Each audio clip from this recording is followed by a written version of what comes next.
সেই গেন্দুমের নিকটবর্তী হয়ে সেই গেন্দুম ফলও খেয়ে নিলেন। তো আল্লাহ তাবারাক ওয়া তাআলা তিনাকে দুনিয়ার মাটিতে অবতীর্ণ করলেন, যেটা এককালীন আমাদের ভারতের অংশ ছিল শ্রীলঙ্কা। এই শ্রীলঙ্কাতে একটি পাহাড় রয়েছে, যেই পাহাড়ের নাম হলো সারানদ্বীপ। এই সারানদ্বীপ পাহাড়ে হযরতে আদম আলাইহিস সালাতু ওয়াস সালামকে আল্লাহ তাবারাক ওয়া তাআলা জান্নাত থেকে অবতরণ করলেন, নাজিল করিয়ে দিলেন। তো আদম আলাইহিস সালাতু ওয়াস সালাম দুনিয়াতে আসলেন। সেই আদম আলাইহিস সালাতু ওয়াস সালাম যিনি আপনার আমার হিন্দু মুসলিম ইহুদি খ্রিস্টান কাফির মুমিন মুনাফিক সকলেরই আদি পিতা। তো আদম আলাইহিস সালাতু ওয়াস সালাম যে ধর্মটাকে ফলো করতেন, তিনার ধর্ম ছিল তাওহীদপন্থী, অর্থাৎ তিনিও এক আল্লাহর ইবাদত করতেন, আল্লাহ ব্যতীত কোন সৃষ্টিকে ইবাদতের যোগ্য মনে করতেন না।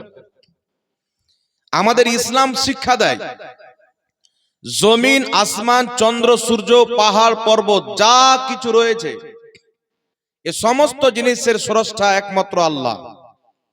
এই জন্য পৃথিবীর মুসলমান আল্লাহ তাবারাক ওয়া তাআলার হুকুমে সূর্য নিজের স্থানে অতিক্রম করে, ঘুরে, চাঁদ ঘুরে।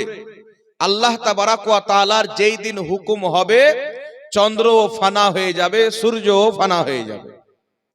আর ইসলামিক নজরিয়া হচ্ছে, ইসলামিক আকীদা হচ্ছে যে পৃথিবী স্থির রয়েছেন, চাঁদ এবং সূর্য ঘুরে। পৃথিবী স্থির আছেন, এটা কোরআন পাকের সরি প্রকাশ্য আয়াত দ্বারা প্রমাণিত। কারণ আল্লাহ তাবারাক ওয়া তাআলার হাবিব সাল্লাল্লাহু আলাইহি ওয়াসাল্লাম বলেন যে সূর্য পর্যন্ত আল্লাহ তাবারাক ওয়া তাআলার তাখতের সামনে সাজদা করে। আর আল্লাহ পাক কোরআন পাকে বলেছেন সূর্যের যে জায়গা আল্লাহ নির্ধারিত করে দিয়েছেন সেই নির্ধারিত জায়গাতেই সেই চলাফেরা করে।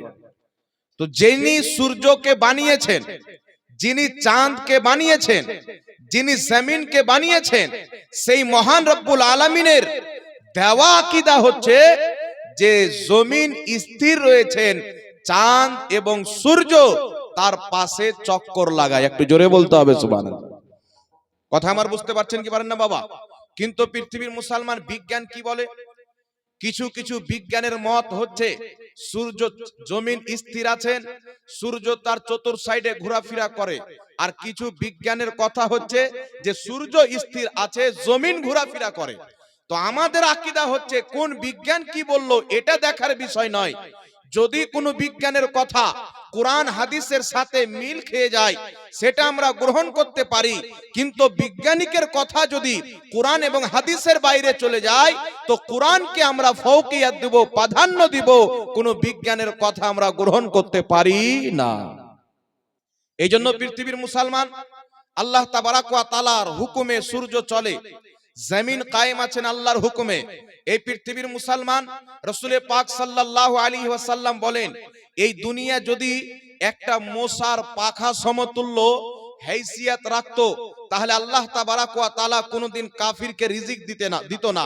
তো আল্লাহ তাবারাক ওয়া তাআলার নিকটে আমরা তার বান্দা, আমাদের সামনে যদি কোনো মশা চলে আসে, সেই মশা আমাদের সামনে কি হাইসিয়ত রাখে? দুটা আঙ্গুল দিয়ে চিপে দিলে সে শেষ হয়ে যায়, তার পাখার কি মূল্য রয়েছে?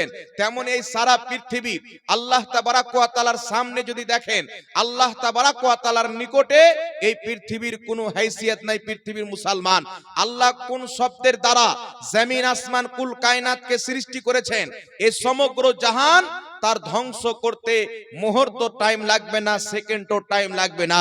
এই জন্য পৃথিবীর মুসলমান সূর্য আল্লাহ বানিয়েছেন। ফিরআউন কি বলল? নমরুদ কি বলল? আনা রব্বকুমুল আলা, আমি হচ্ছি সবচাইতে বড় রব।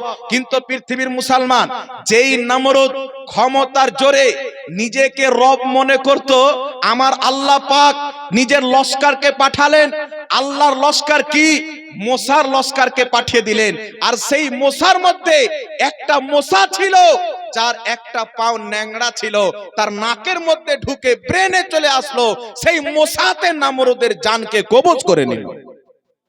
চিন্তা করেন, যেই ব্যক্তি নিজেকে রব বলতো যে আমি সবচাইতে বড় রব, তাকে যখন ইব্রাহিম আলাইহিস সালাম বললেন যে আমার রব জিন্দাকে মুর্দা করতে পারে, মুর্দাকে জিন্দা করতে পারে।